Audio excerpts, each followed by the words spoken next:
Irmãos, o título aqui nós vamos discorrer o estudo dessa manhã, a pregação centrada no Evangelho. E nós sabemos que existe muitas pregações aí, centradas em muitas coisas, e menos no Evangelho, pelo fato de algumas pessoas quererem se acomodar à sua própria mensagem às necessidades daqueles que o ouvem. Nós sabemos, irmãos, que há uma crise moral no mundo, e essa crise afeta todos os países, inclusive o nosso país. E nós sabemos que, se nós formos falar aqui sobre algumas crises de ética no nosso Brasil, várias pessoas teriam alguma coisa a falar, mas nós não vamos usar o nosso tempo para isso. Nós vamos usar o nosso tempo para discorrer sobre a pregação centrada no Evangelho. E o Brasil é um dos países que, ou seja, o Brasil está em 100º lugar no ranking da ética moral, ou a crise ética em relação a 180 países. O Brasil está em 100º lugar. E essa corrupção, ela tem avançado não só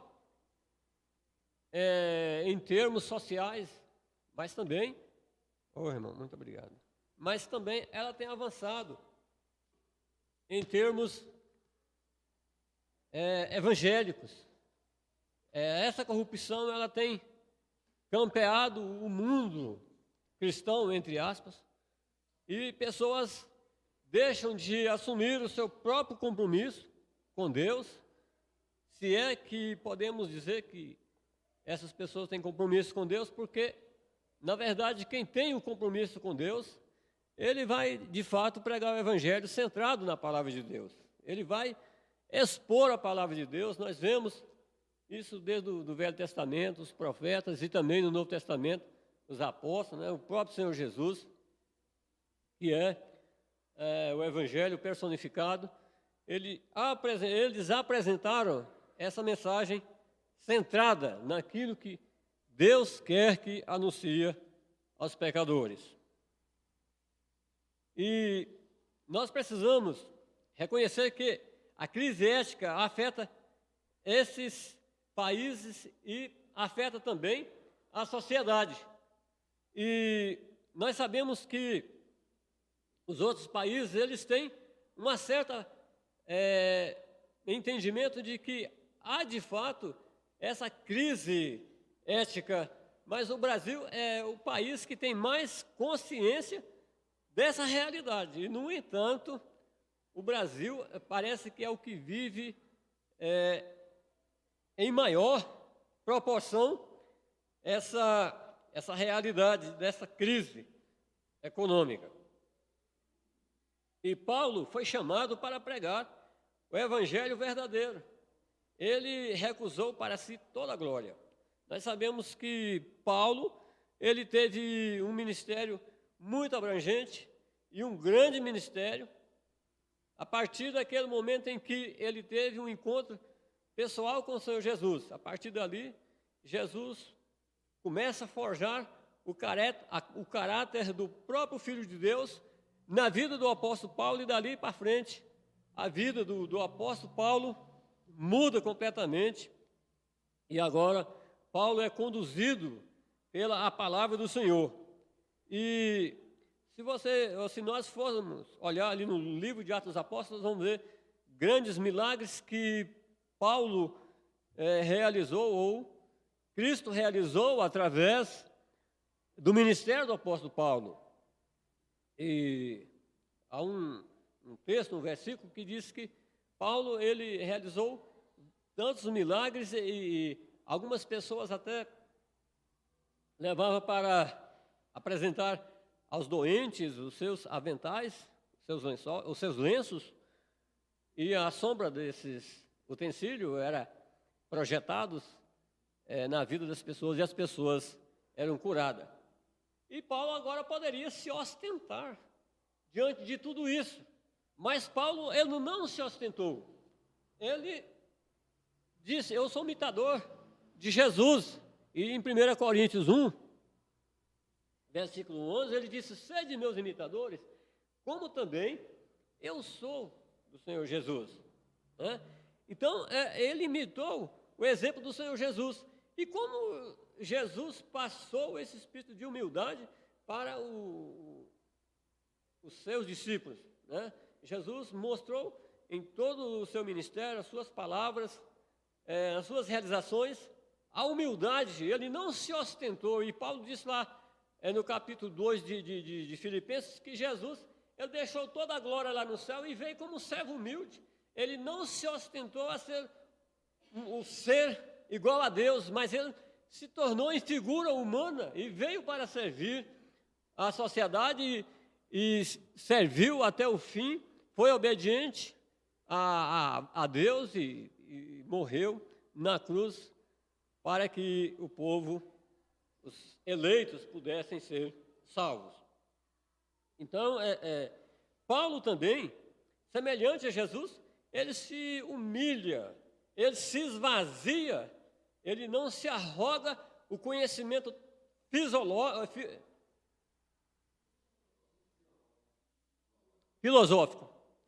Ele não se arroga a ter o conhecimento filosófico, né?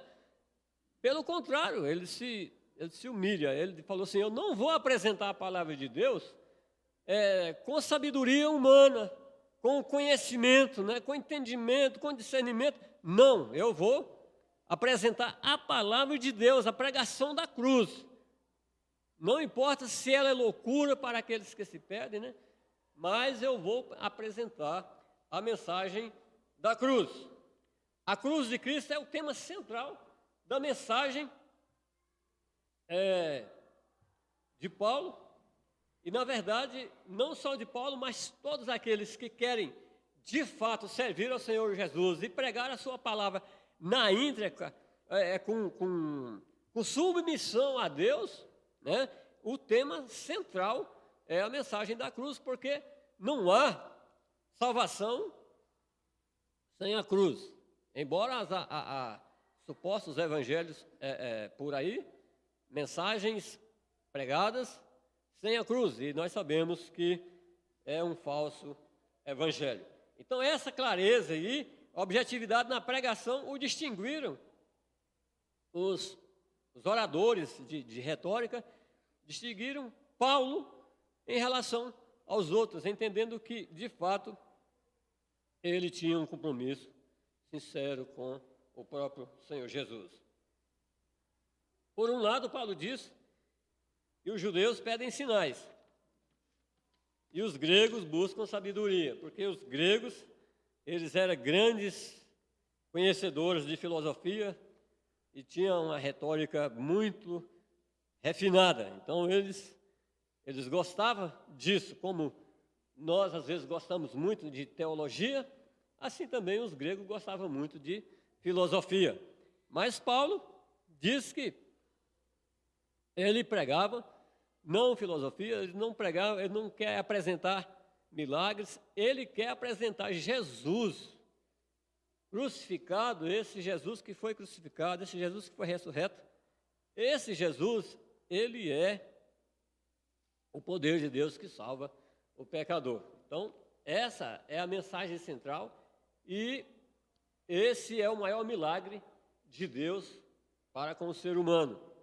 Muitas pessoas vivem pregando milagres por aí fora, milagres e mais milagres, mas esquece de pregar uma mensagem que transforma, que liberta, que cura, que é o Cristo crucificado e ressurreto. Os judeus queriam alguma prova. Nós vemos que o ministério de Jesus também foi marcante nesse sentido, em que os judeus pediam a Jesus alguns sinais. E Jesus já tinha realizado tantos sinais para esses judeus. E Jesus disse, nenhum sinal vai ser dado, senão o sinal de Jonas, porque Jonas ele pregou aos ninivitas e os ninivitas se arrependeram. Eles creram na pregação de Jesus, ou de Jonas, e se arrependeram dos seus erros e converteram. E agora vocês, judeus, pedem sinais. Jesus disse que ele era maior do que Jonas. Então, se Jesus é maior do que Jonas, Jonas pregou e as pessoas aceitaram. Então, vamos pregar a mensagem da cruz, porque essa mensagem da cruz é que vai libertar as pessoas. Então, Paulo, ele diz que há pessoas que pedem sinais. E também nós, hoje, estamos pregando o Evangelho e as pessoas estão ouvindo a nossa pregação. Quando nós pregamos aos olhos, que é nós falarmos do Evangelho, e quando nós pregamos também aos ouvidos, ou melhor, aos ouvidos, que é nós falarmos, e aos olhos, que é aquilo que nós vivemos. E Paulo viveu isso na prática. Então, há aqueles que pedem sinais, há aqueles que querem ver sabedoria, uma boa eloquência. Se a pessoa não tiver eloquência, ele não está interessado a ouvir essas pessoas. E há uma mensagem customizada, ou seja, uma mensagem que ela é modificada ou adaptada para apresentar algo que se adequa aos seus ouvintes. Paulo não estava preocupado com esse negócio de modificar a mensagem para que essa mensagem pudesse se adequar aos seus ouvintes. Não. Paulo, ele apresenta a mensagem tal como ela é, tal como Jesus anunciou. Também Paulo anuncia a sua mensagem. Ser sábio era sinônimo de honra e poder, e este influenciava multidões. Os gregos queriam ouvir uma mensagem que se alinhasse com as suas preferências, mas Paulo não estava disposto a isso. Paulo estava disposto a pregar uma mensagem que pudesse transformar, que pudesse libertar, que pudesse curar as pessoas e que pudesse fazer delas nova vida, assim como aconteceu com ele mesmo. Porque ele recebeu do Senhor Jesus e agora quer também publicar à sociedade. Então, os judeus querem sinais, os gregos querem sabedoria. No entanto, a filosofia do ministério do Paulo não é oferecer às pessoas o que elas querem, mas sim aquilo que elas precisam ouvir. Isso aqui me faz eu lembrar do pastor Diogo aqui, talvez alguém de vocês até lembre disso. Aqueles que ouviram a mensagem, eu vou citar aqui, que Paulo falando sobre esse tipo de pregações que existe por aí afora, o pastor Diogo falou assim: irmãos, eu sei pregar discurso que nós vamos encher essa igreja, mas eu não estou disposto a pregar aquilo que eu quero que as pessoas ouvem. Eu estou disposto a pregar aquilo que Deus quer que as pessoas ouvem. Ou seja, há muitos pregadores por aí afora que têm as suas artimanhas, as suas pregações para atraírem multidões. Mas Paulo não estava interessado a atrair multidões. Paulo estava interessado a apresentar uma mensagem que liberta e que transforma as vidas. Porque não adianta nós ficarmos o tempo todo anunciando uma mensagem que não vai transformar a vida. A mensagem da cruz, a Escritura oferece a cruz. Através da cruz é que o homem precisa ser regenerado. Através da cruz é que o homem encontra a união com Deus. E Paulo disse: eu não vou me gloriar de mim mesmo, eu vou gloriar na cruz do Senhor Jesus. Nós lembramos, irmãos, de que uma mensagem genuína, uma mensagem que que está submetida à vontade do Senhor Jesus, nós vamos encontrar muitos obstáculos por aí afora. E talvez vamos encontrar pessoas que às vezes vão perseguir a nós. E às vezes até dentro da própria igreja tem pessoas que perseguem a liderança. Tem pessoas que não aceitam certos tipos de doutrina na Bíblia, da igreja, que nós ensinamos. Então pessoas não aceitam, mas está aqui no nosso meio e às vezes resiste a nós. E nós temos que entender que isso sempre aconteceu. E enquanto Cristo não voltar para buscar a igreja, a perseguição ela acontece, ela vai acontecer enquanto Cristo não voltar para buscar a sua igreja. E nós sabemos que a perseguição ela pode às vezes até se tornar mais reínda ainda do que ela já está. Mas o importante é que nós nos apeguemos à palavra do Senhor e que sejamos fiéis ministradores da palavra do Senhor. Nós entendemos que, nós lembramos, eu quero trazer à memória os irmãos que João Batista, por exemplo, quando pregou a palavra do Senhor na sua íntegra, inclusive para a mulher de Herodes, ele falou a verdade para a mulher de Herodes, Herodias. João Batista disse: não te é lícito possuir Filipe, o teu cunhado. E por causa disso, posteriormente, isso fez com que João Batista perdesse literalmente a sua cabeça. Então, a mensagem da cruz, ela traz transformações, mas ela traz também perseguições. A pregação da cruz é o método e o conteúdo da mensagem. Paulo sabe que o mundo quer e o que não quer ouvir, e sabe que nada existe de mais ofensivo, seja a judeus ou a gregos, do que o anúncio de um Cristo crucificado. Vocês imaginam, irmãos, os judeus da época de Paulo, daquela época, os judeus, gregos, romanos, eles aguardavam um libertador político. E quando Jesus é anunciado que ele seria o grande rei, eles ficavam pensando: agora nós vamos ser libertados do escravo romano. Mas Jesus não veio para libertar pessoas de impérios políticos. Jesus veio para libertar as pessoas de um império muito mais truculento do que o império político, porque o império político ele é temporal e ele é local. E Jesus veio para libertar de uma escravidão a todo tempo, enquanto existir, desde o começo do mundo até o final do mundo, existe essa escravidão, e ela é no mundo inteiro. E Jesus justamente veio para libertar o ser humano dessa escravidão. E nós também lembramos ali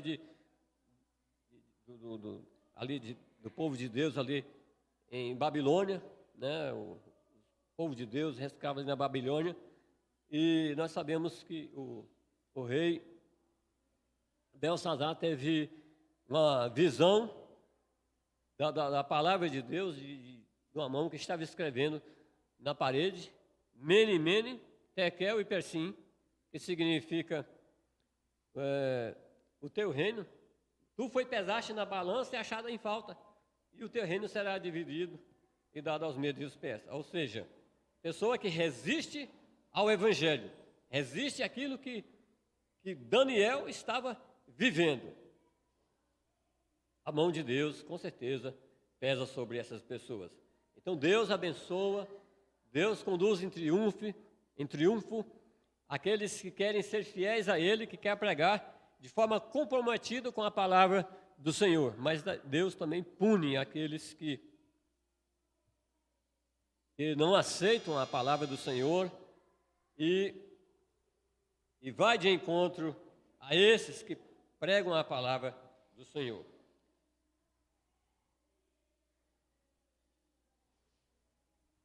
Então Paulo, é um arauto que anuncia a palavra do Senhor. Essa expressão, esse vocabulário é usado aos pensadores, oradores de praça pública no mundo grego-romano. Arauto era um mensageiro enviado pelo rei. É uma mensagem que precisava ser proclamada com autoridade, urgência e que não poderia ter desvio. Tinha que ser a mensagem que o rei decretou e pronto, acabou. Então, essa é a mensagem que Paulo está transmitindo ao povo. Deus deu essa mensagem e Paulo a recebeu e Paulo a prega com humildade, com amor, mas também com sinceridade. A mensagem é desconfortável. A pressão sobre Paulo para ajustar as suas pregações aos padrões da cultura, tornando-a aceitável, é enorme ainda hoje. Então, hoje, a igreja ainda é desafiada a pregar uma mensagem que adequa aos corações das pessoas, para que as pessoas se alegram ao ouvir a mensagem.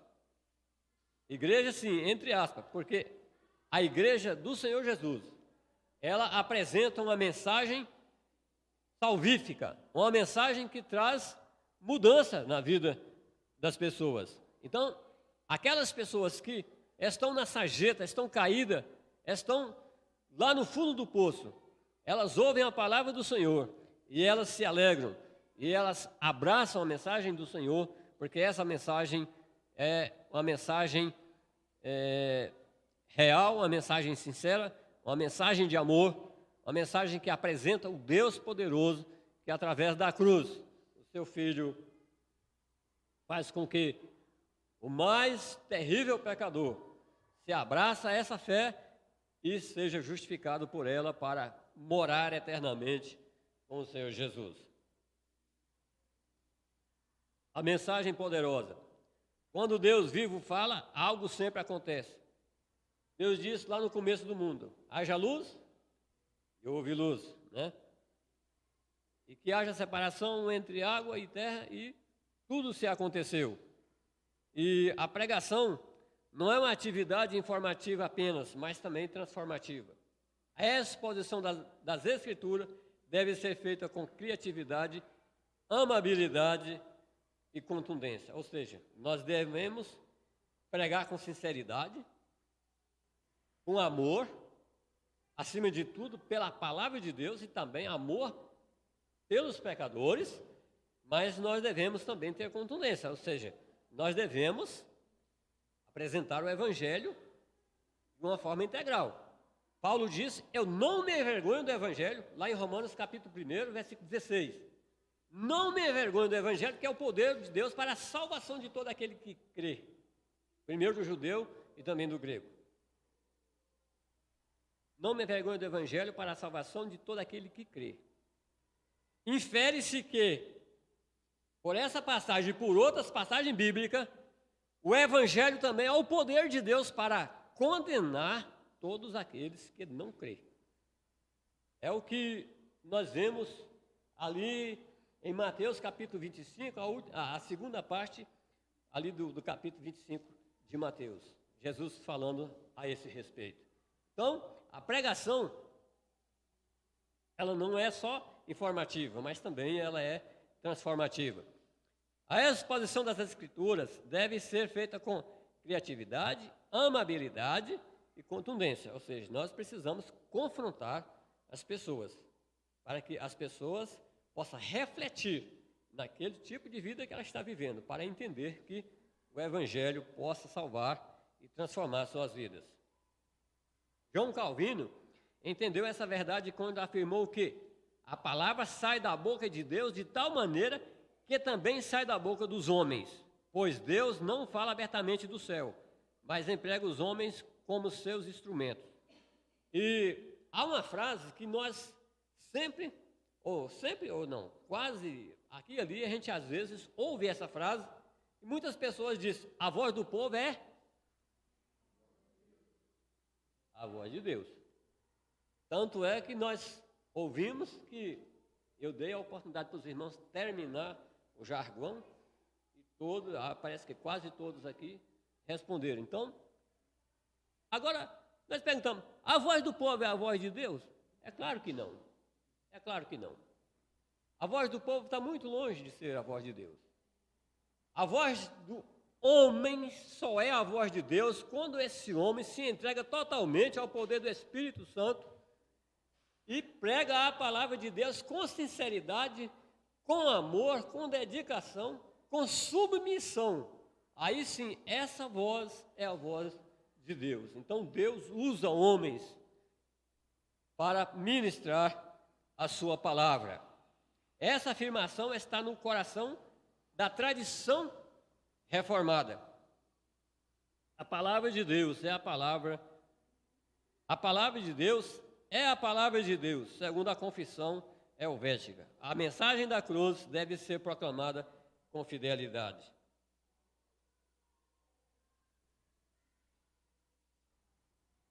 Não somos vendedores, somos arautos do Senhor Jesus, através da ministração da sua palavra. Paulo disse que nós não somos aqueles que estamos mercadejando a palavra, como acontece com alguns. Não pense que oferecendo a mensagem que as pessoas querem ouvir, uma mensagem de 15 minutos com muitas ilustrações e recheada de risadas, você atingirá as almas. Nós sabemos que existem pessoas por aí que estão usando esse critério. E, infelizmente, alguns até dizem ser pastor. Eu não vou citar o nome aqui não, mas os irmãos capazes que vão imaginar assim, quem eu estou falando? Pessoas que transformou o púlpito em um palco. Transformou a mensagem de Deus em teatro. Faz mais o povo rir do que o povo se quebrantar diante de Deus. A mensagem, a pregação do Evangelho não é isso. É claro que existem pastores que fazem o seu auditório rir, mas isso não significa que o pastor está levando em brincadeira a palavra de Deus. Às vezes ele faz uma brincadeira, o povo ri e logo em seguida vem a contundência. Logo em seguida vem aquele aperto de parafuso, né? Porque nós não estamos dentro da igreja do Senhor Jesus para brincarmos de sermos crentes, brincarmos de pregar o Evangelho. Então Paulo, tanto quanto Jesus, ele foi taxado, foi zombado por esses tipos de pessoas, judeus, os filósofos da sua época. O Jesus, por exemplo, ele foi chamado de louco pelos seus familiares. Né? Esse homem, você está fora de si. Né? E Paulo foi chamado de louco também. Paulo foi chamado de tagarela lá em Atenas. Né? E foi chamado de louco.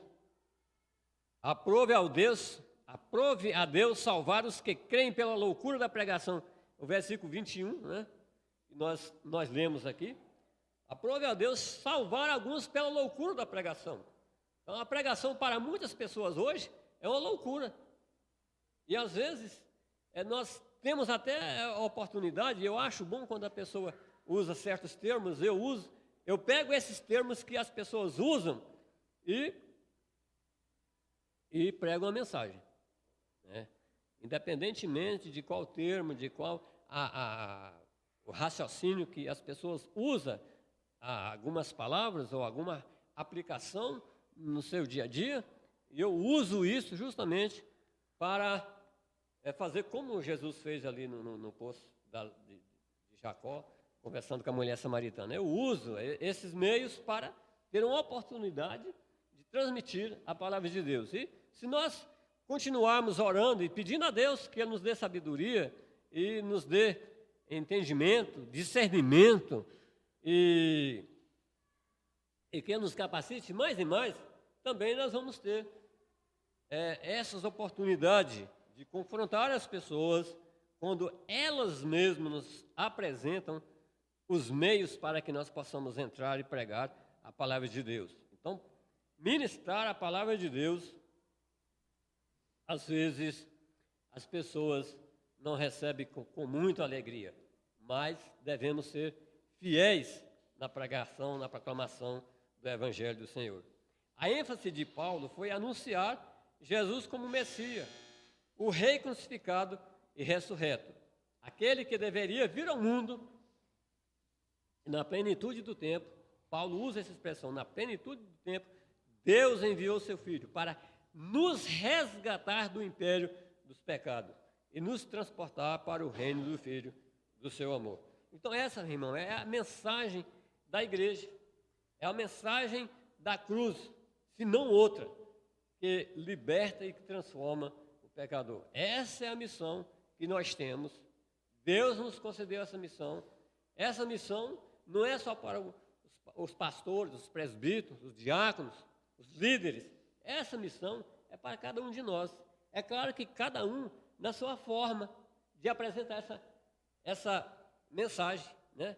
Cada um tem a sua forma de apresentar essa mensagem, mas cabe a nós, cada um de nós, apresentarmos essa mensagem dentro das nossas limitações, dentro da nossa capacidade, porque é Deus que capacita. O importante é que nós façamos igual Paulo, nos esvaziamos de nós mesmos, para que, quando falarmos, Deus possa nos usar e que o Espírito Santo, de fato, possa quebrantar os corações. Se você é um arauto, levante-se para proclamar o Rei Jesus ao mundo. Deus é quem convence, persuade e salva as pessoas. Às vezes nós queremos convencer as pessoas. Nós falamos sobre o amor de Jesus hoje, amanhã, depois, e nós não vê nada acontecer. Pensa assim, eu estou jogando pérola aos porcos. Mas isso não é verdade, porque é Deus que convence, é Deus que transforma, e Deus sabe a hora, o lugar e a forma com que Ele vai usar para transformar os corações. O que importa é que nós anunciemos o Evangelho com amor, com dedicação, com submissão e de uma forma confrontante, para que Deus possa, assim, abalar os corações. Confie no poder do Evangelho e descanse na soberania de Deus, que age através da pregação. A mensagem considerada tola pelo mundo é a que mantém esperança e confiança na nossa pregação. Então, para o mundo grego romano ali, a mensagem de Paulo era uma mensagem absurda. Paulo era um louco, Paulo era um idiota, mas a sua mensagem é a mensagem que Deus usou, ou a mensagem de Deus que Paulo pregava. Foi o método que Deus transformou muitos corações e fez com que a igreja se expandiu e, graças a esse Deus e a pregação da palavra dos fiéis servos do Senhor, a palavra chegou até nós. E através de nós, essa palavra chegará também a outras pessoas. Amém, irmãos? Vou pedir ao presbítero Givaldo que nos conduza a Deus em oração.